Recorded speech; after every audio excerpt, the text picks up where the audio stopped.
Hello दोस्तों, स्वागत है आपका अपने YouTube चैनल ऑनलाइन नव्या एकेडमी में। तो आज हम बात करने वाले हैं उत्तराखंड का जो नया टॉपिक है, उत्तराखंड हिस्ट्री का, जहाँ पे हम बात करेंगे उत्तराखंड का ऐतिहासिक काल जो शुरू होता है। ऐतिहासिक काल जो है उसको हम तीन भागों में बांटते हैं: प्राचीन उत्तराखंड का इतिहास, मध्यकालीन उत्तराखंड का इतिहास और आधुनिक उत्तराखंड का इतिहास। तो तीन भागों में इसको हम बांटते हैं। तो इतिहास का आज हम पढ़ेंगे यहाँ पर प्राचीन उत्तराखंड का इतिहास। प्राचीन उत्तराखंड के इतिहास में हमें अनेक जो वंश हैं उनके बारे में जानने के लिए मिलता है, जिसमें सबसे पहले आता है कुलिंद वंश।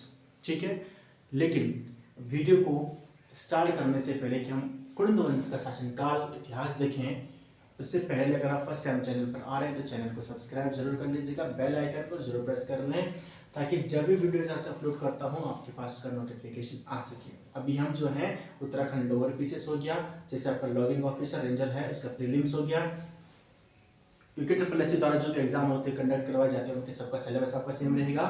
ठीक है, साथ ही जो हम मैथ्स पढ़ रहे हैं वो आपका उत्तराखंड यानी कि उत्तराखंड वन दरोगा, और जो उत्तराखंड या उत्तराखंड हिस्ट्री इंडियन हिस्ट्री पढ़ रहे हैं तो आपका प्रवक्ता स्क्रीनिंग परीक्षा जो होने वाली है, तो सभी के लिए वीडियो जो आपका इंपॉर्टेंट होने वाला है। तो वीडियो को अंत तक जरूर देखिएगा और चैनल को सब्सक्राइब करने के साथ वीडियो को शेयर जरूर करेगा।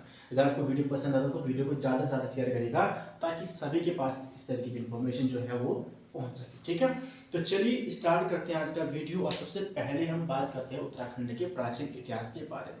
तो उत्तराखंड के प्राचीन इतिहास में सबसे पहले हमें एक चीज मिलती है जो है कुलिंद वंश। कुलिंद वंश की हमें जानकारी मिलती है, कुलिंद वंश के शासन की जानकारी मिलती है। ठीक है, वैसे तो हमें पुरा प्रजातियां भी मिलती हैं इसमें। ठीक है, तो पुरा प्रजातियां भी हमें यहाँ पे देखने को मिलती हैं। तो पुरा प्रजातियों के बारे में मैं वीडियो लेके आऊँगा इसमें। ठीक है, तो जिसमें हम पुरा प्रजातियों के बारे में पढ़ेंगे वो इससे पहले की प्रजातियां रही हैं। ठीक है, तो अब हमने टॉपिक उठा लिया तो हम इसी को पढ़ेंगे, फिर हम अगले वीडियो में आपके साथ पुरा प्रजातियां भी पढ़ाऊंगा। ठीक है, तो कुलिंद वंश जो है ये उत्तराखंड पर शासन करने वाली पहली राजनीतिक शक्ति है। ये पहली राजनीतिक शक्ति है जिसने उत्तराखंड पर शासन किया था। पहली राजनीतिक शक्ति कौन सी है उत्तराखंड पर शासन करने वाली? वो है आपकी कुलिंद वंश। कुलिंद वंश की जानकारी जो हमें जो मिलती है, इसके जो स्रोत जो है ये इसकी मुद्राओं से मिलते हैं। कुलिंद वंश की इतिहास की जानकारी हमें कहाँ से मिलती है? उसके मुद्राओं से मिलती है। ठीक है, इसकी मुद्राएं जो हमें वो देवढुंगा उत्तरकाशी से मिलती है। देवढुंगा उत्तरकाशी और ठडुंगा, देवढुंगा उत्तरकाशी और ठडुंगा जो अठूर, ठडुंगा तो आपका शैल चित्र हो गया, तुम अठूर टिहरी से मिलती है, टिहरी गढ़वाल से। तो जो आपका कुलिंद वंश है, कुलिंद के शासन की जो भारत पर शासन रहा उत्तराखंड पर जो कुलिंद वंश का शासन रहा है, तो ये उत्तराखंड पर शासन करने वाली पहली राजनीतिक शक्ति मानी जाती है, जिसकी जानकारी, जिसके ऐतिहासिक स्रोत की जानकारी जो हमें उनकी मुद्राओं से मिलती है। और इसकी मुद्राएं जो हमें मिली है वो देवढुंगा से मिली है। देवढुंगा आपका उत्तरकाशी में है और अठूर से मिली है जो कि आपका टिहरी में है। इसके साथ ही जो कुलिंद वंश की जानकारी जो हमें वो मिलती है कालसी अभिलेख से। कालसी अभिलेख जो है वो इससे पहले वीडियो में आपको बताया था, फिर भी बता देता हूँ। 257 ईसा पूर्व का ये अभिलेख है, कालसी शिलालेख जो है, जो कि मौर्यकालीन यानी कि मौर्य वंश के सम्राट अशोक के द्वारा यहाँ पर स्थापित किया गया था। कालसी जो है वो आपका देहरादून में यमुना और टोस नदी के संगम पर स्थित है। और इस अभिलेख में यानी इस शिलालेख में अशोक ने घोषणा की है कि उसने यानी कि अशोक कहता है कि मैंने सभी पशुओं और मनुष्यों के लिए चिकित्सा की व्यवस्था कर दी है या की है। ठीक है, तो इसके बारे में जानकारी मिलती है कालसी अभिलेख से। और इसी कालसी अभिलेख से हमें जानकारी मिलती है कुलिंद वंश की, क्योंकि इस अभिलेख में मौर्य वंश के साथ साथ कुलिंद वंश का भी इसमें उल्लेख मिलता है। ठीक है, जिसमें ऐसा लगता है, ऐसा माना जाता है कि जो कुलिंद वंश जो था वो मौर्यों के अधीन हुआ करता था। किसके अधीन था? मौर्य के अधीन हुआ करता था। मौर्यों के अधीन जो था वो क्या था? शासन कर रहा था कुलिंद वंश। ठीक है, क्लियर है यहाँ पे? तो कुलिंदों ने क्या लगभग 200 ईसा पूर्व से लेकर 200 ईसा पूर्व से लेकर 300 ईस्वी तक उसने शासन किया था। यानी कि 200 BC से लेकर 300 एडी तक इन्होंने शासन किया था। तो लगभग कितने साल के 500 साल शासन किया था कुलिंद वंश ने। तो किसके अंडर शासन किया उन्होंने उत्तराखंड पर? वो क्या है? मौर्य के अधीन। यानी कि कालसी अभिलेख से हमें पता चलता है कि जो कुलिंद वंश जो था वो मौर्य के अधीन हुआ करता था, ऐसा माना जाता है। इस वंश का सबसे शक्तिशाली शासक हुआ है, वो हुआ है अमोदभूति। कौन हुआ है? अमोदभूति। अमोदभूति अमोदभूति जो था वो कुलिंद वंश का सबसे शक्तिशाली शासक हुआ था, जिसकी इसके बारे में भी जानकारी जो हमें इसकी मुद्राओं से ही मिलती है। ठीक है, इसकी मुद्राओं से ही हमें इसकी जानकारी मिलती है। इसकी जो मुद्राएं हैं वो रजत और ताम्र मुद्राएं हमें प्राप्त हुई हैं। रजत मतलब हो गया चांदी की, ठीक है, रजत और इसकी ताम्र मुद्राएं हमें प्राप्त हुई हैं। रजत और ताम्र मुद्राएं प्राप्त हुई हैं कहाँ से? पश्चिम में ब्यास से लेकर अलकनंदा तक। ठीक है, पश्चिम में जो है, पश्चिम में ब्यास से लेकर अलकनंदा तक जो है इसकी मुद्राएं प्राप्त हुई हैं। किसकी? अमोघभूति की। तो अमोघभूति की जानकारी जो हमें इसकी रचनाओं यानी कि जो मुद्राओं से ही प्राप्त होती है। जबकि दक्षिण में सुनेत से लेकर बेहद तक, पश्चिम में तो ये मिली है और दक्षिण में सुनेत से लेकर बेहद तक जो है इसकी मुद्राएं हमें प्राप्त हुई है। अमोघभूति की मुद्राएं मिली हैं। सुनेत आपका पड़ता है लुधियाना यानी कि लुधियाना में सुनेत पड़ता है आपका, और बेहद आपका हो गया सहारनपुर। बेहद या बेहट जो है, वैसे बेहट है ये, ठीक है, बेहट सहारनपुर।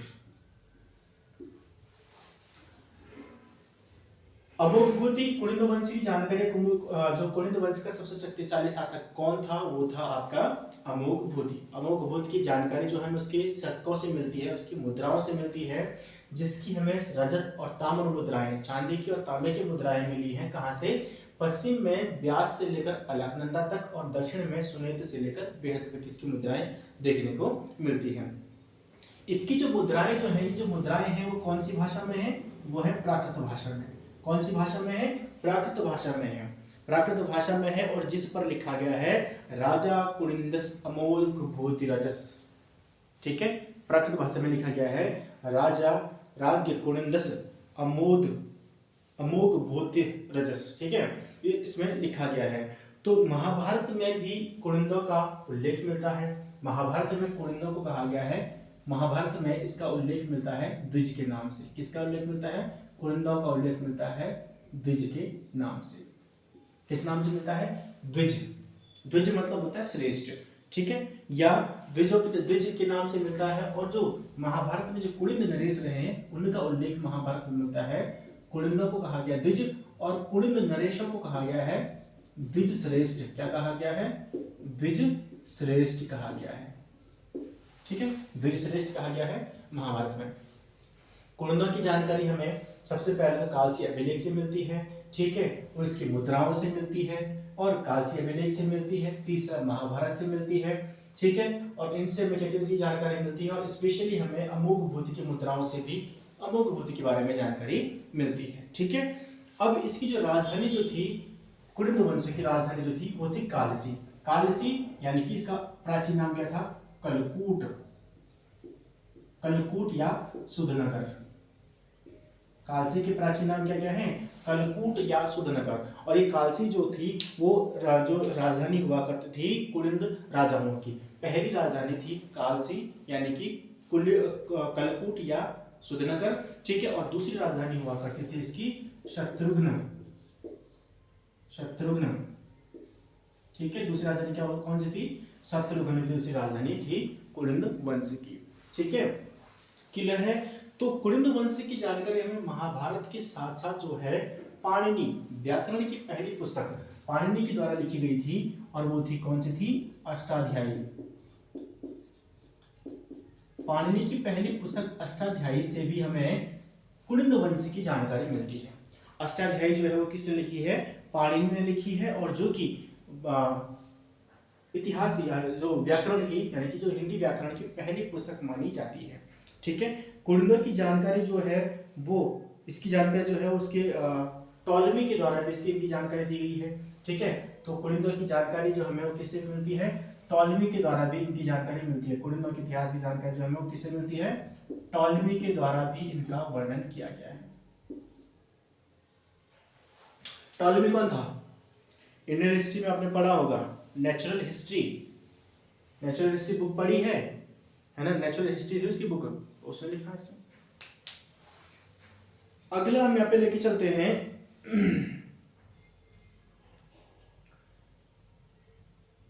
कुलिंदों के जो हमें अभिलेख से भी इसकी जानकारी मिलती है, और कुलिंदों के अभिलेखों से हमें इसकी जानकारी जो मिलती है, कुलिंद इतिहास की जानकारी हमें अभिलेखों से मिलती है, अभिलेखों से भी इसकी जानकारी मिलती है, जिसमें से 4 अभिलेख इसके मिलते हैं, भरभूत से मिले हैं। 4 अभिलेख क्या है, भरभूत हैं, और एक जो है वो कहां से मिला है, वो मिला है, एक मिला है मथुरा से, एक कहां से मिला है, मथुरा से मिला हुआ है। ठीक है, कहां से मिला हुआ है, मथुरा से मिला हुआ एक, और 4 जो है वो कहां से मिले हैं, वो भरभूत से मिले हैं। यहां तक बात क्लियर है आपकी। ठीक है, तो इनसे हमें अलग अलग तरीके से हमें जानकारी मिलती है इतिहास की, यानी कि कुलिंद वंश के इतिहास की, जहाँ पे हमें कुलिंद वंशों के बारे में जानकारी जैसे कि कालसी अभिलेख हो गया, महाभारत से मिलती है, पाणिनि की अष्टाध्यायी से मिलती है। ठीक है, अमोघ भूतिया कुलिंद वंशों की जो मुद्राएं हैं उससे मिलती है, तो मुद्राएं जो हमें देवढोंगा से मिली है, अठोर से मिली हुई हैं। वहीं अमोघ भूत की मुद्राएं जो रजत और ताम्र मुद्राएं प्राप्त हुई हैं, और कहाँ कहाँ से हुई हैं उसके बारे में भी यहाँ पे बताया गया है। ठीक है, और इसके अभिलेखों से भी मिलती है, इसे क्या होता है, अभिलेखों से भी मिलती है, जो कि आपका भरभूत, और 4 भरभूत और 1 मथुरा से मिलती है। ठीक है, आई होप सो शायद मैंने मुझे ध्यान आ रहा मुझे कि मैंने नेचुरल हिस्ट्री बोल रहा था ना, टॉलमी, तो टॉलमी की नहीं, प्लिनी की बुक है natural history, sorry for that. Ptolemy जो है इसकी पुस्तक है भारत की खोज। ठीक है, भारत की खोज जो है टॉलमी के द्वारा लिखी गई है, नेचुरल हिस्ट्री प्लिनी के द्वारा लिखी गई है। ठीक है, तो टॉलमी की जो पुस्तक है उसमें भी जो है कुलिंद वंश की जानकारी मिलती है, मतलब भारत की खोज में इसकी भी जानकारी मिलती है। ठीक है, कुलिंदों के समकालीन जो कुछ वंशों को हम पढ़ने के लिए हमें मिलते हैं, जैसे कि औदुंबर गणराज्य हो गया, कुलिंदों के समकालीन रही है, औदुंबर हो गया, औदुंबर गणराज्य, और दूसरा मिलता है योधेय वंश, दूसरा क्या मिलता है, योधेय वंश। औदुंबर गणराज्य और योधुंबर वंश जो है, इनकी जानकारी जो हमें वो मिलती है कुलिंदा के समकालीन दो ये वंश भी यहाँ पर शासन कर रहे थे। ठीक है, यहाँ तक क्लियर हो गया आपके पास कुलिंद वंश के बारे में। कुलिंद वंश उत्तराखंड पर शासन करने वाली पहली राजनीतिक शक्ति है कुलिंद वंश, जिसकी जानकारी हमें उसकी मुद्राओं से मिलती है, कुलिंद वंश की मुद्राओं से। ठीक है, कुलिंद वंश की मुद्राएं जो है वो हमें कहाँ से मिली है, एक तो हमें ठडुंगा अठोर टिहरी से मिली हुई है, और दूसरा देवढुंगा उत्तरकाशी से मिली हुई है। ठीक है, साथ ही हमें कालसी शिलालेख से भी कुलिंद वंश की जानकारी मिलती है, जहाँ पर कालसी शिलालेख में ऐसा माना जा सकता है कि जो अमोधभूत यानी कि जो कुलिंद वंश जो था वो मौर्यों के अधीन शासन किया करता था। ठीक है, साथ ही इसके अमोघ भूति के जो अभिलेख है, जो ताम्र मुद्रा है, इससे हमें जानकारी मिलती है, और साथ साथ ही हमें महाभारत और अष्टाध्यायी से भी इसकी जानकारी मिलती है कुलिंद वंश की। अब हम देखते हैं कुलिंदों की जो बारे में जो सिक्के जो हैं वो क्या किस किस प्रकार के सिक्के हैं उसके बारे में देखते हैं। ये आपको समझ में आया होगा, होप सो आपने नोट भी कर लिया होगा। तो चलिए आगे बढ़ते हैं, कुलिंद वंश की मुद्राओं के बारे में पढ़ते हैं। 3 प्रकार की मुद्राएं जो है कुलिंद वंश की मिलती है, अमोघ भूत प्रकार की, छत्तीसगढ़ प्रकार की, और अनमोल प्रकार की। और ये क्वेश्चन जो था वो मे बी किसी एग्जाम में पूछा गया था रिसेंटली, और पीसीएस में पूछा गया था, अपर पीसीएस में पूछा गया था शायद ये। तो इनके जैसे कि पौरव वंश से तालेश्वर ताम्रपत्र पूछ लिया था उसने, तालेश्वर ताम्रपत्र भी किसी पेपर में पूछा हुआ था, और साथ ही इसके बारे में भी पूछ लिया था।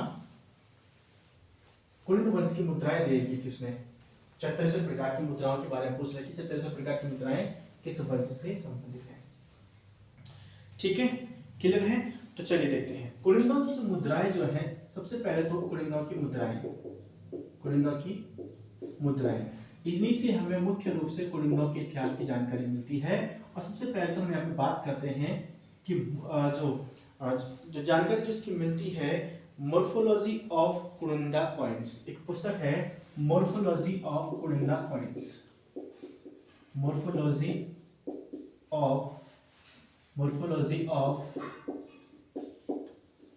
कुलिंदा कॉइन्स, ये पुस्तक है MP जोशी की। किसकी है? MP जोशी की। MP जोशी की ये पुस्तक है। और MP जोशी के बारे में आपको अगर कोई प्लेस याद आ रहा हो कि MP जोशी ने कोई प्राग ऐतिहासिक कालीन कोई स्थल की खोज की थी, तो आप उसको कमेंट बॉक्स में जरूर बताइएगा। ठीक है, तो मैं यहाँ पे बता देता हूँ।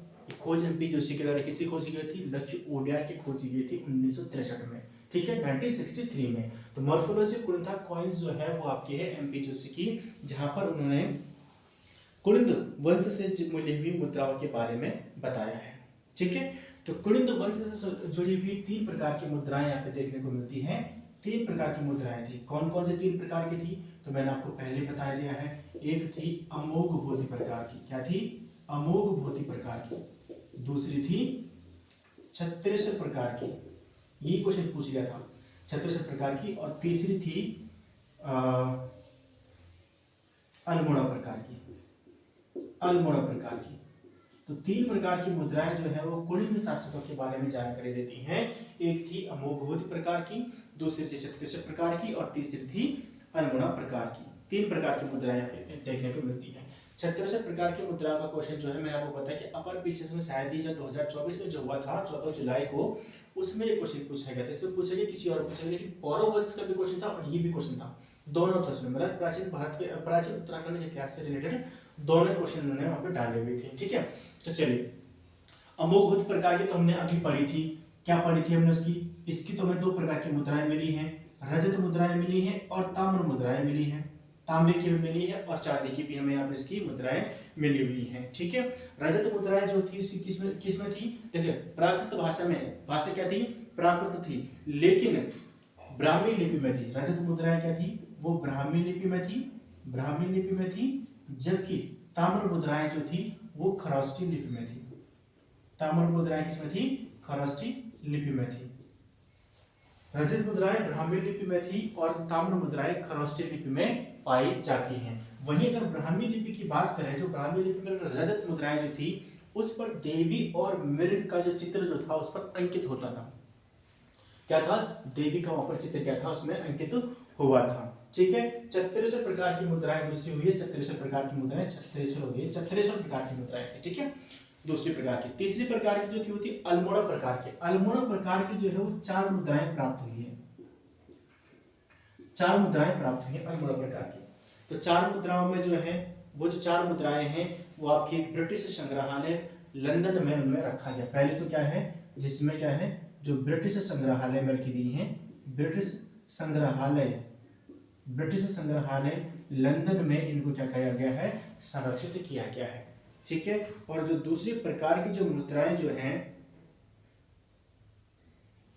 जो आपकी ब्रिटिश संग्रहालय में जो रखी गई है वो शिव रक्षित राजा की ताम्र मुद्रा है। ठीक है, किसकी है? शिव रक्षित राजा की, शिव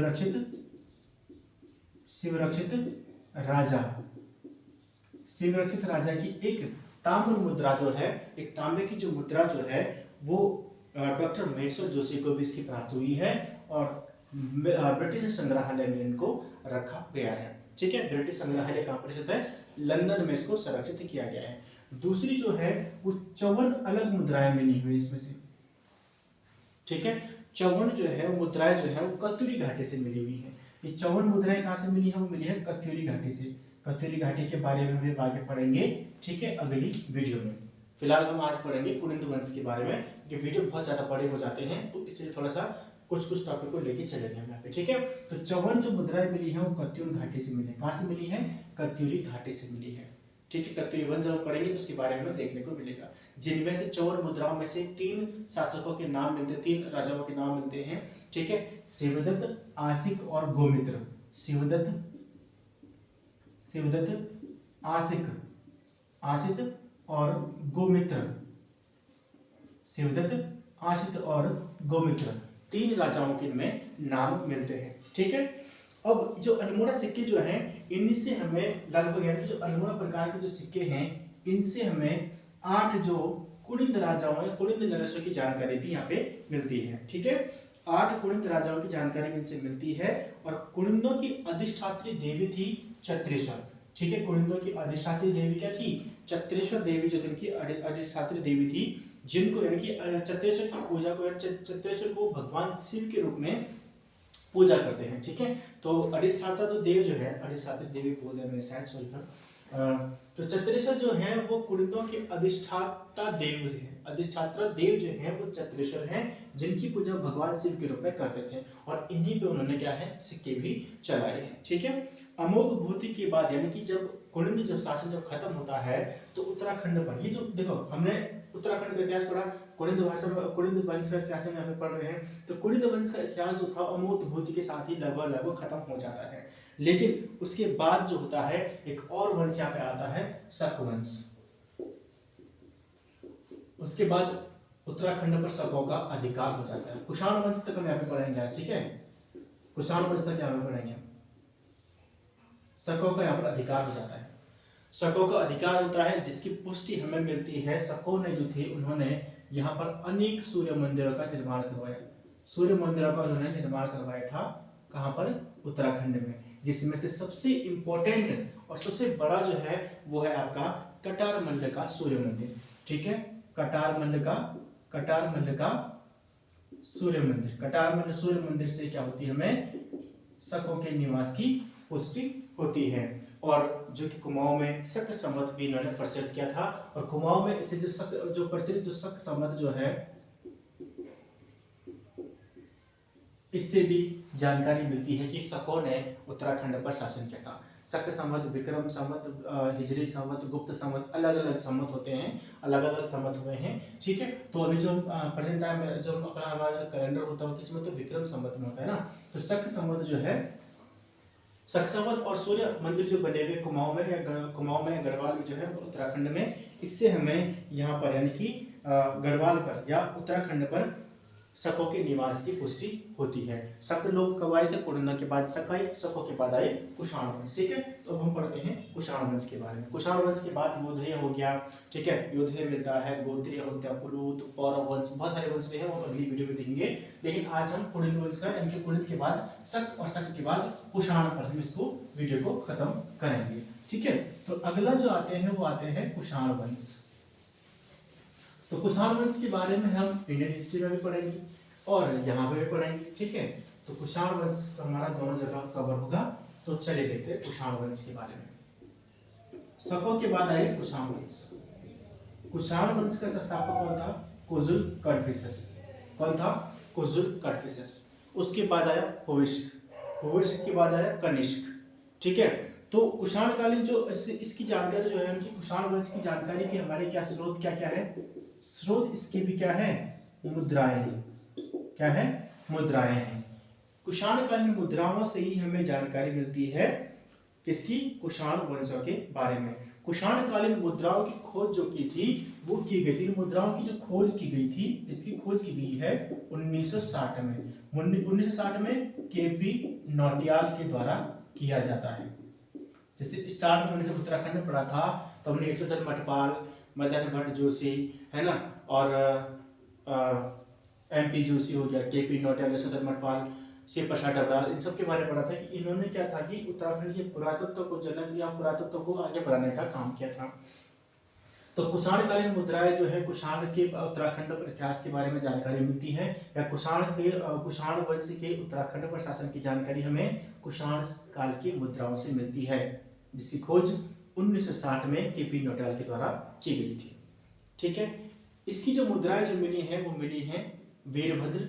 ठीक है। कहाँ से मिली मुद्राएं, कहाँ से मिली है? वीरभद्र से मिली है। वीरभद्र,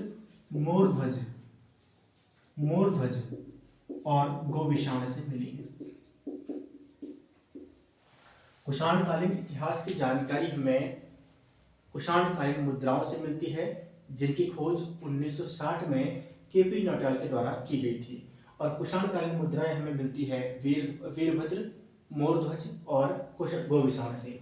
वीरभद्र जो है वो ऋषिकेश का प्राचीन नाम है। किसका है? ऋषिकेश का प्राचीन नाम है वीरभद्र। मोरध्वज जो है वो कोटद्वार का प्राचीन नाम है और गोविषाण जो है वो काशीपुर का प्राचीन नाम है। कई बार इनसे रिलेटेड क्वेश्चंस पूछे जा चुके हैं। ठीक है, क्लियर है। जो यहाँ पे जो सबसे शक्तिशाली राजा जो रहा है यहाँ पे कुषाण वंश का सबसे शक्तिशाली राजा हुआ है कनिष्क। कौन हुआ है? सबसे शक्तिशाली राजा कनिष्क था, जिसकी राजधानी थी पेशावर। इसकी राजधानी कहाँ थी? पुरुषपुर या पेशावर। कुषाण वंश की राजधानी कहाँ थी? पुरुषपुर या पेशावर थी। और सबसे शक्तिशाली राजा जो था वो हुआ था कनिष्क। कनिष्क ये वही राजा है जिसने ऋषभ मार्ग पर नियंत्रण किया था। क्या क्या इसने? ऋषभ मार्ग पर इसने क्या किया था? नियंत्रण किया था। ऋषभ मार्ग पर नियंत्रण किया और 78 ईसा पूर्व में 78 बीसी में एडी में 78 ईस्वी में इसने शक संवत चलाया था।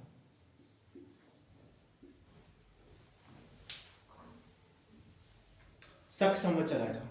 ठीक है, और इसका उत्तराधिकारी हुआ है कनिष्क का उत्तराधिकारी कौन हुआ है? वो हुआ है होविष्क। कनिष्क का उत्तराधिकारी कौन था? होविष्क था। कुजुल कटफिसस संस्थापक था। विम कटफिसस आता है, कनिष्क आता है और फिर आता है होविष्क आता है। ठीक है, होविष्क की जो हमें यहाँ पर मुद्राएं मिलती है 44 मुद्राएं मिलती है। होविष्क के बारे में इतिहास कैसे पता चलता है? उसकी 44 मुद्राओं से, 44 स्वर्ण मुद्राओं से, 44 स्वर्ण मुद्राओं से हमें जानकारी मिलती है। किसकी? होविष्क की 44 स्वर्ण मुद्राएं कहां से मिली है? मुनि की रेती से। कहां से मिली है? मुनि की रेती से। मुनि की रेती कहाँ है? ऋषिकेश में स्थित है। टिहरी वाला क्षेत्र जो है वो इसमें मिलता है। मुनि की रेती से 1972 में ये मिली थी। 1972 में ये 44 मुद्राएं मिली है। ठीक है, साथ ही जो गोविषाण जो है, ये गोविषाण जो है काशीपुर से, यहां से इसी के यानी कि कुषाण वंश का ही एक शासक हुआ है वासुदेव द्वितीय। वासुदेव द्वितीय यहाँ पे शासक हुआ है कुषाण वंश का, जिसकी 3 स्वर्ण मुद्राएं हमें प्राप्त हुई हैं। 3 स्वर्ण मुद्राएं प्राप्त हुई हैं। कहां से? गोविषाण से प्राप्त हुई हैं। 3 स्वर्ण मुद्राएं प्राप्त हुई है, जिस पर शिव और नंदी का चित्र जो था वो अंकित मिलता है। ठीक है, तो इसी से हमें जानकारी मिलती है मुद्राओं से कुषाण वंश की। कुषाण वंश का जो वंश जो था वो सर्वाधिक सोने के सिक्के जारी करने के लिए जाना जाता है। सर्वाधिक सोने के सिक्के किसने जारी किए थे? कुषाण वंश के द्वारा जारी किए गए थे। ठीक है, इनमें सिक्कों के बारे में अगर बात करें, जो हमारे जैसे पढ़ते हैं इस चीज के बारे में, तो सिक्कों से हमें इसकी जानकारी जो मिलती है, तो कुषाण वंश के द्वारा सबसे ज्यादा सोने के सिक्के चलाए गए थे। ठीक है, यवनों के द्वारा सबसे पहले सोने के सिक्के चलाए गए थे और सोने पर जो सिक्कों पर जो था लेख लिखने का कार्य भी था वो यवनों के द्वारा ही किया गया था। ठीक है, सबसे ज्यादा सोने के सिक्के किसने चलाए थे? वो चलाए थे कुषाण वंश के शासकों के द्वारा। रोमन सिक्के जो है वो कहाँ से मिले थे? रोमन सिक्के जो थे वो हमें अरिथमेटिक से मिलते हैं। और सोने के सिक्के सबसे पहले यवन शासकों के द्वारा चलाए गए थे। सर्वाधिक सोने के सिक्के जो चलाए गए तो कुषाण शासकों के द्वारा चलाए गए थे। ठीक है, और सर्वाधिक शुद्ध सोने के सिक्के कुषाण शासकों के लिए एक और शब्द यहाँ पर जुड़ जाता है, सर्वाधिक शुद्ध सोने के सिक्के। सबसे ज्यादा सोने के सिक्के जो चलाए थे गुप्त शासकों ने, और सर्वाधिक शुद्ध सोने के सिक्के जो चलाए थे वो चलाए थे कुषाण शासकों ने। ठीक है, तो ये था आपके पास कुषाण वंश और हमने इसे पढ़ा कुलिंद वंश। ठीक है, तो इनसे रिलेटेड जो है जानकारी जो आपके पास है, जो आपके एग्जाम में इंपॉर्टेंट रहेगी। ठीक है, तो वीडियो कैसा लगा कमेंट बॉक्स में जरूर बताएं और मिलते हैं जल्दी नई वीडियो के साथ। तब तक के लिए जय हिंद, जय भारत।